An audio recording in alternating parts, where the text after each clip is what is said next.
What if I were to tell you that the number one killer in Western society could be stopped without a prescription? This is cardiovascular disease. In fact, this disease can account for half of deaths, according to the journal article Atherosclerosis.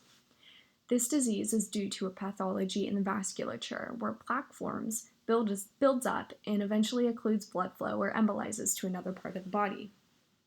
This process of plaque buildup and eventual scarring of the arteries is known as atherosclerosis. This is an asymptomatic process and is very insidious. It can result in heart attack, stroke, or death.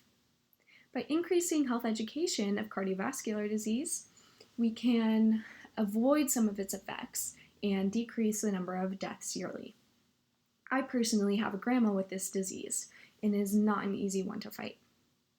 First, I will briefly explain the pathophysiology of this disease, and then I will explain how exercise can actually reverse its effects.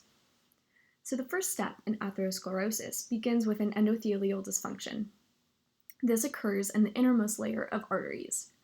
This dysfunction is associated with many of cardiovascular disease's risk factors, which include a poor Western diet, high cholesterol, sedentary lifestyle, hypertension, type 2 diabetes, aging, pollution, smoking, and this is all according to the journal article, Endothelial Dysfunction, the first step toward coronary arteriosclerosis.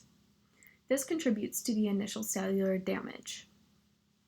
So the endothelial layer has an essential enzyme called eNOS, which produces nitric oxide, or NO. NO has many functions, and it protects and ensures the proper function of this endothelium. NO is mainly known of its role for being a strong vasodilator, so it essentially takes a restricted blood vessel and opens it up. NO, however, in atherosclerosis doesn't function properly, so the endothelial cells are dysfunctional. When NO should be released, it is not.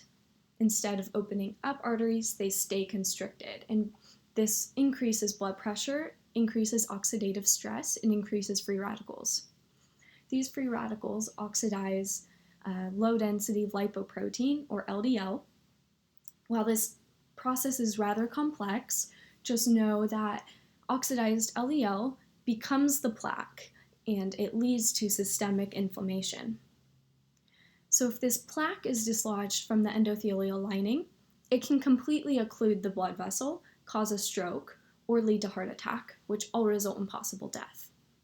However, there is hope. With exercise, this whole pathophysiology can be completely reversed. Regardless of the type of exercise, shear stress is exerted on the arteries, which lead to a higher functioning eNOS and healthier endothelium. This does the exact opposite of the atherosclerosis pathophysiology. It decreases oxidative stress, it increases our vasodilation, it decreases our blood pressure, and it inhibits systemic inflammation. Furthermore, aerobic exercise decreases chemical mediators that can promote rupture of the plaque. So if somebody had a progression of atherosclerosis, maybe had some plaque buildup in their arteries, this can already stop the rupture of this plaque, which can stop stroke, heart attack, and occluded blood vessels. Through exercising, the body's blood flow is increased, blood pressure is decreased, and they have a healthier vasculature. Exercise also decreases cholesterol and corrects dyslipidemia. According to the impact of inactivity and exercise on the vasculature in humans, when there's less oxidative stress on the body due to exercise, there's less free radical production and more antioxidant gene expression. This can directly lead to less oxidized LDL, which stops the formation of the plaque. To conclude, exercise has profound effects on health. It's surprising that many physicians today don't push exercise as a prescription as much as they should, but rather they're generally more willing to prescribe ACE inhibitors or anticoagulants for a quick fix treatment. The issue with pharmaceuticals, however, is that they hide symptoms, but they don't attack the problem at its core. Yes, anticoagulants and ACE inhibitors protect millions across the globe from strokes and heart attacks. However, what they do not accomplish is the remission of the disease. Only this can be accomplished through exercise. Now, if the number one killer in the world can be stopped simply by walking 30 minutes a day, imagine the numerous other benefits that exercise has on our health.